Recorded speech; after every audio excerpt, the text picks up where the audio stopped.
Sa latest vlog ng Tres Marias ay nakasakay sila sa sasakyan at nasa biyahe.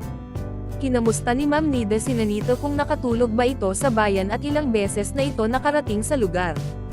Sumagot naman si Nanita na oo.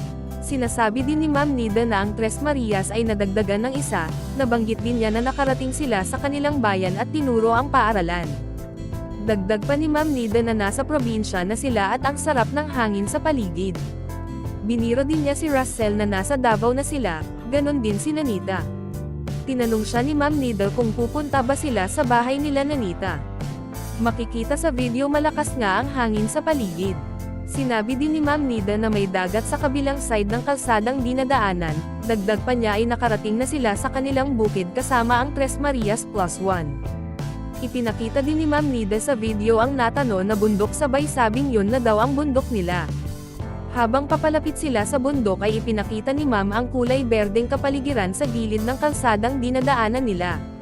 Ipinakita din niyang masaya ang lahat sa loob ng sasakyan habang sila ay nasa biyahe. Dumating na nga sila Ma'am Nida sa bahay nila sa probinsya, kasama ang Tres Marias at sina Russell. Nabanggit din ni Ma'am Nida na tulog pa ang mga ito. Ipinakita ni Ma'am Nida ang paligid ng bahay nila pati na ang natatanaw na bundok sa di kalayuan. Nabanggit din ni Ma'am Nida na dito talaga sa lugar na ito siya lumaki. Namasyal si Ma'am Nida sa kanilang bakuran at ay panakitan niya ang wild ampalaya na andoon lang talaga nag-apang sa gilid ng bakuran nila. Ipinakita ni Ma'am Nida na mumulaklak ito at marami din ang mga bunga. Dagdag pa nito na masarap ang ampalaya sa pakbet. Namimitas din si Ma'am Nida ng bunga ng mga ampalaya. Nabanggit din niyang ang tawag ng ampalaya sa kanilang probinsya ay apalya. Sinabi din niyang masarap din ito sa munggo at gusto niya itong wild ampalaya. Dagdag pa niya ay i-steam lang niya ito at nakain na. Dagdag ni Ma'am Nida na yung bahay nila sa lugar ay nasa tabi lang ng ilog. Nakita naman ni Ma'am Nida ang isa sa kanilang kapitbahay kaya kinamusta at hinakap ito ni Ma'am Nida. Pagkatapos ay pinakita naman niya ang puno ng kamyas at mga talong na nasa likuran lang ng kanilang bahay. Kumuha ng gunting si Ma'am Nida at namitas ng talong para gulayin.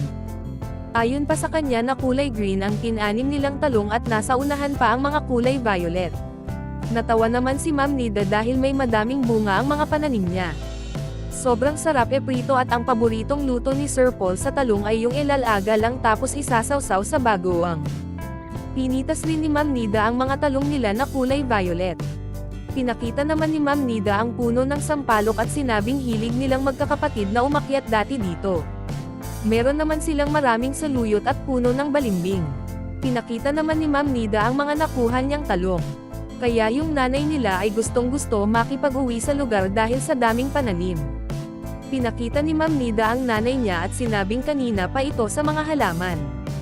Binungkal naman ni nanay ang isang pananim ni Ma'am Nida para dalhin nila pagbalik sa Laguna.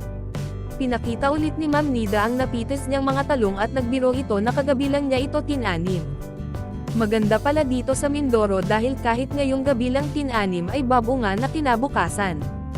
Nagising naman si Sir Paul at binati ito ni Ma'am Nida ng good morning. Tinanong siya ni Sir Paul kung saan natutulog sila Mylen. Sumagot naman si Ma'am Nida na nasa kabilang kwarto lang at apat sila, mga Marias.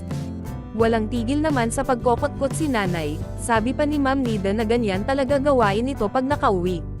Pinakita ni Ma'am Nida ang Marias na kumakain ng agahan.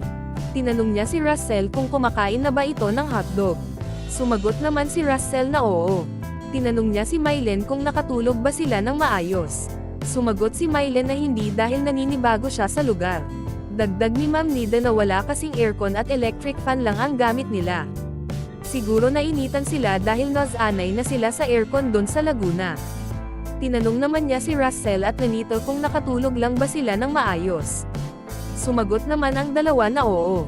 Biniro naman ni Ma'am Nida si Mylen na kaya siguro hindi ito nakatulog dahil nag-date silang dalawa ni Tutoy. Si Tutoy ang batang katabi ni Mylen. Tawang-tawa naman si Mylen at sinabi ni Tutoy na nawala sila kagabi. Biniro naman ni Ma'am Nida si Tutoy na kung hindi ito kakain ng gulay ay ayaw na ni Mylen. Tinanong niya si Tutoy kung kumakain ba ito ng gulay. Sumagot naman si Tutoy na opo at natawa na lang si Ma'am Nida. At para sa more summary video ng Pugong Biyahero, huwag kalimotang mag-like and subscribe.